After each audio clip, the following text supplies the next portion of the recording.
Subscribe कीजिए knowledge blockbuster को और प्रेस कीजिए बेल आइकन हमारे वीडियो सबसे पहले देखने के लिए। जानिए 2 नए नियम और 5 बड़ी खुशखबरी जो बदल देंगे भविष्य। EPFO pension update. EPFO pension update 2025 देश के लाखों सरकारी कर्मचारियों के लिए एक अत्यंत महत्वपूर्ण और खुशी की खबर है कि 1 जनवरी 2026 से एक नया और बेहतर वेतन ढांचा देशव्यापी रूप से लागू किया जाएगा।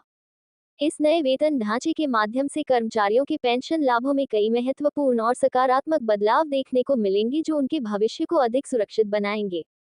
यह महत्वाकांक्षी कदम विशेष रूप से ईपीएफओ पेंशन अपडेट 2025 के अंतर्गत केंद्र सरकार द्वारा उठाया गया है ताकि देश में कार्यरत सभी सरकारी कर्मचारियों को बेहतर वित्तीय सुरक्षा प्रदान की जा सके और उन्हें अपने भविष्य और सेवानिवृत्ति के बाद के जीवन की चिंता से मुक्ति मिल सके। यह नई पेंशन योजना सरकारी कर्मचारियों के कल्याण और उनके जीवन स्तर में सुधार की दिशा में एक महत्वपूर्ण और ऐतिहासिक समृद्धि का प्रतीक है। पिछले कई दशकों से चल रहे पुराने वेतन ढांचे की तुलना में यह नया ढांचा कर्मचारियों के पेंशन फंड में व्यापक सुधार करते हुए उनकी दीर्घकालिक आर्थिक स्थिरता और सुरक्षा को सुनिश्चित करेगा। इतना ही नहीं, ये संशोधित योजना पेंशन प्राप्त करने वाले सेवानिवृत्त कर्मचारियों के लिए भी पहले से कहीं अधिक लाभकारी, सुविधाजनक और आसान होगी।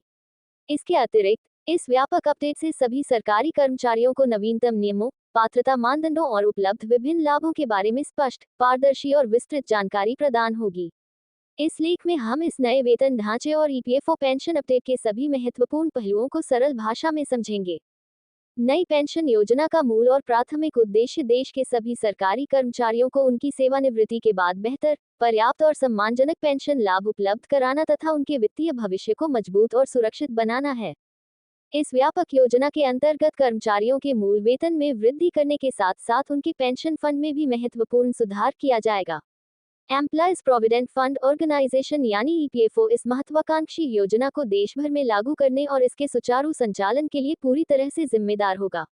ये संगठन इस योजना का प्रभावी, पारदर्शी और समयबद्ध क्रियान्वयन सुनिश्चित करेगा ताकि सभी पात्र कर्मचारियों को इसका पूरा लाभ मिल सके। इस नए और आधुनिक वेतन ढांचे के अंतर्गत सभी पात्र सरकारी कर्मचारियों को उनकी कुल सेवा अवधि, पद, योग्यता और अंतिम वेतन के अनुसार उचित और न्यायसंगत पेंशन प्रदान की जाएगी। नए ढांचे में पेंशन की गणना करने का तरीका भी पहले की तुलना में कहीं अधिक सरल, स्पष्ट और पारदर्शी बनाया गया है। इससे कर्मचारियों को अपने भविष्य के पेंशन लाभ के बारे में बेहतर योजना बनाने और सेवानिवृत्ति के लिए उचित वित्तीय तैयारी करने में काफी मदद मिलेगी। योजना का सबसे बड़ा और महत्वपूर्ण फायदा ये होगा कि सेवानिवृत्त पेंशन कर्मचारियों को मिलने वाली मासिक पेंशन राशि अब उनकी कुल सेवा अवधि और योगदान के अनुसार पर्याप्त रूप से बढ़ेगी जिससे उनकी जीवनशैली और जीवन स्तर में सुधार होगा।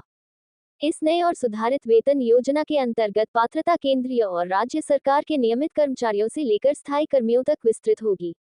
मुख्य शर्त यह है कि सभी आवेदक ईपीएफओ के पंजीकृत सदस्य होने चाहिए और उन्होंने कम से कम 10 वर्ष की निरंतर और संतोषजनक सेवा पूरी की हो। इसके अतिरिक्त विभिन्न विभागों और श्रेणियों के कर्मचारी जैसे शिक्षक, स्वास्थ्य कर्मी, नर्सिंग स्टाफ, प्रशासनिक कर्मी, तकनीकी कर्मी और अन्य सभी सरकारी विभागों में कार्यरत कर्मचारी भी इस योजना का पूरा लाभ उठा सकेंगे। जो कर्मचारी 1 जनवरी 2026 से पहले से सरकारी सेवा में कार्यरत हैं वे भी इस नए वेतन ढांचे के तहत अपने संशोधित और बढ़े हुए पेंशन लाभों का पूरा फायदा उठा सकेंगे। इसके लिए आवश्यक है कि उनकी सेवा अवधि, वर्तमान वेतन और अन्य सभी प्रासंगिक जानकारी ईपीएफओ के आधिकारिक रिकॉर्ड और डेटाबेस में सही और अपडेट हो। नए भर्ती होने वाले कर्मचारियों के लिए ये योजना और भी अधिक सुविधाजनक होगी क्योंकि वे अपनी सेवा की शुरुआत से ही इस बेहतर ढांचे का लाभ प्राप्त कर सकेंगे। पेंशन के मुख्य लाभ और सुविधाएं। इस नए वेतन ढांचे के अंतर्गत कर्मचारियों को मिलने वाले प्रमुख लाभों में सबसे पहला है बढ़ी हुई मासिक पेंशन राशि जो कर्मचारियों के अंतिम वेतन और कुल सेवा वर्षों के आधार पर निर्धारित की जाएगी। दूसरा महत्वपूर्ण लाभ है परिवार के आश्रित सदस्यों के निर्वाह के लिए पेंशन का विस्तार जिसमें असमर्थ या आश्रित परिवार के सदस्य भी शामिल होंगे। तीसरा लाभ है समय पर पेंशन वितरण सुनिश्चित करने के लिए डिजिटल ऑनलाइन प्रणाली की स्थापना। चौथा फायदा यह है कि जब भी सरकारी कर्मचारियों के वेतन में वृद्धि होगी तो पेंशनर्स की पेंशन भी स्वचालित रूप से बढ़ेगी। पांचवा लाभ है पेंशन फंड में किए गए निवेश को सुरक्षित और पारदर्शी बनाने के लिए बेहतर प्रबंधन व्यवस्था। आवेदन प्रक्रिया और आवश्यक दस्तावेज। नए वेतन ढांचे के तहत पेंशन लाभ प्राप्त करने के लिए कर्मचारियों को ईपीएफओ की आधिकारिक वेबसाइट या अपने संबंधित विभाग के कार्यालय में आवेदन करना होगा। आवश्यक दस्तावेजों में सरकारी कर्मचारी का पहचान पत्र, सेवा प्रमाण पत्र, आधार कार्ड, बैंक खाता विवरण और ईपीएफओ सदस्य संख्या शामिल हैं। नया वेतन ढांचा और ईपीएफओ पेंशन अपडेट सरकारी कर्मचारियों के लिए एक महत्वपूर्ण कदम है जो उनके भविष्य को सुरक्षित बनाएगा। डिस्क्लेमर स्वीकरण। ये वीडियो केवल जानकारी के उद्देश्य से लिखा गया है।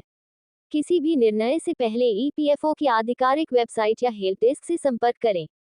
ये वीडियो सिर्फ एजुकेशनल पर्पस के लिए बनाई गई है। कोई भी जॉब या कोई भी एप्लीकेशन या कोई जानकारी देने से पहले ऑफिशियल वेबसाइट विजिट करके खुद से नॉलेज लेकर अप्लाई करें। और ये वीडियो अगर आपको अच्छी लगी तो इसे लाइक और शेयर ज़रूर करिए और इस वीडियो को देखने के लिए धन्यवाद।